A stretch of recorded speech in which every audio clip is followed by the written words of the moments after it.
Before we begin, please support the channel by subscribing, liking, and sharing this video. Constructive discussion is always welcome, and we invite you to share your views and insights in the comments. Following the money, market rebounds, AI shifts, and contrarian bets. This video presents a direct informational narration of the source document. So we are tracking a massive capital shift happening across the global market landscape right now. We're seeing some truly fascinating movements, like money rotating straight out of AI cloud hardware and into software, while Wall Street heavyweights quietly build these massive contrarian short positions.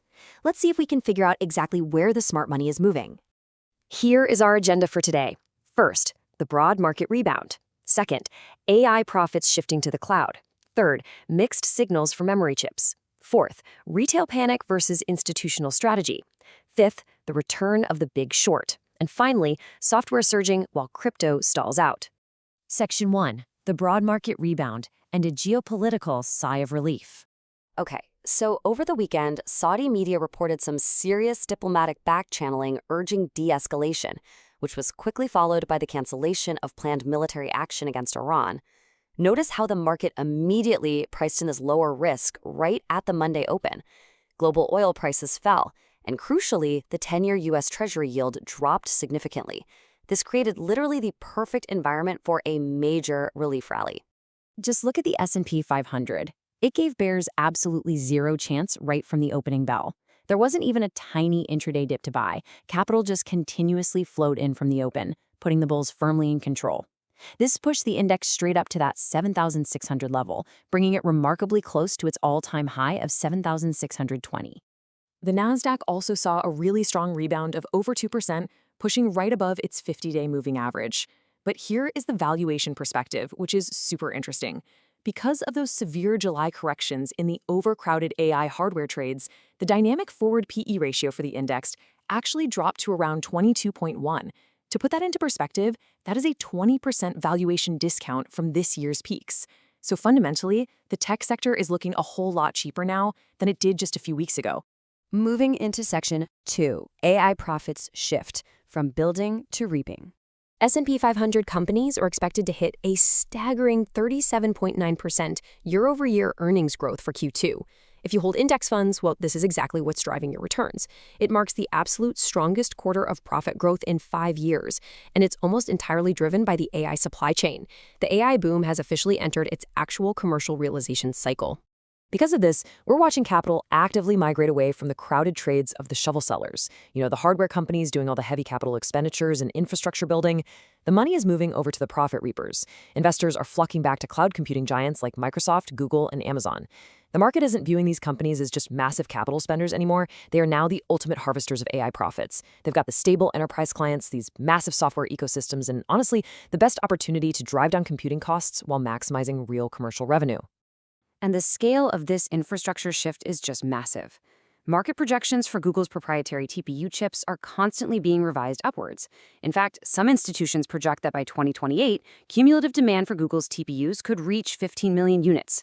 That would actually surpass NVIDIA's current total annual GPU order volume, which sits at roughly 13 million. The sheer scale of the cloud giant's proprietary silicon is becoming a massive factor here. Let's look at Section 3. Memory chips face mixed signals, with expansion fears and mixed earnings. Right now, the memory sector is kind of stalling out. Earnings from Japan's Kioxia fell short of expectations, and on top of that, Reuters reported that China's CXMT is planning a second memory chip fabrication plant. This instantly sparked major fears of production expansion and oversupply. What this really proves is that relying solely on last year's narrative, the whole price hikes and supply shortages thing, is no longer enough to drive the sector higher. Moving forward, the memory sector is desperately going to need new demand catalysts, like physical AI or autonomous driving, just to unlock a new growth cycle.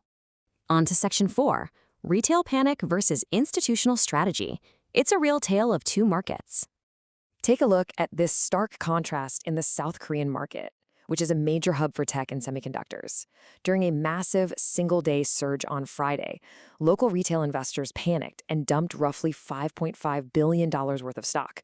But meanwhile, foreign institutions stepped right in and happily bought up about $5.4 billion. This kind of structural capital flow, where institutions are accumulating at a discount while retail panics and sells, is often a way stronger indicator of a mid to long-term allocation cycle than the index price itself. And, we saw the exact same behavior in the US. At the end of July, when market sentiment was at its absolute most pessimistic, US retail investors panic sold semiconductor and memory stocks at a net volume that was 20 times higher than the 2-year average. 20 times. It perfectly demonstrates that painful age-old trap. Retail buys high at the peak of the hype and then capitulates and sells low at the exact moment institutions are stepping in to buy the discount. Section 5. The Big Short Returns, bringing contrarian bets against the tech rally. Is the AI hardware rally running on fumes? That is the multi-billion-dollar question being asked right now by contrarian investors. Because while the broader market sees endless growth, these bears actually believe the AI hardware cycle might be masking a dangerous loop of debt and circular financing that hasn't fully unraveled quite yet. For instance, Bank of America's strategist Michael Hartnett has been pointing to their bull and bear indicator, which has been flashing a contrarian sell signal for weeks now.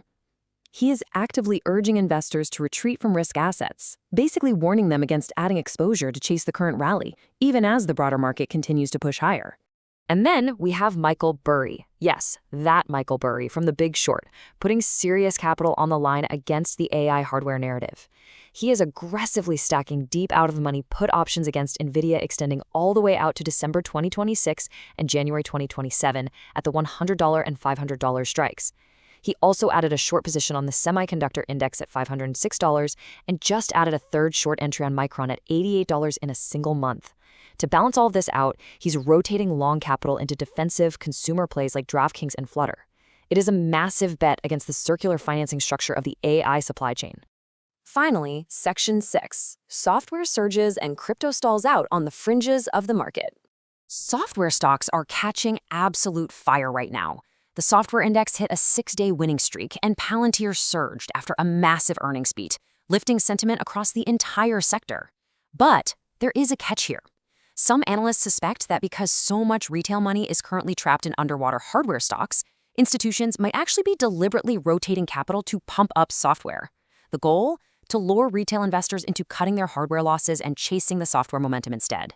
Remember, structurally, software earnings realization is still generally weaker than the core AI infrastructure layer.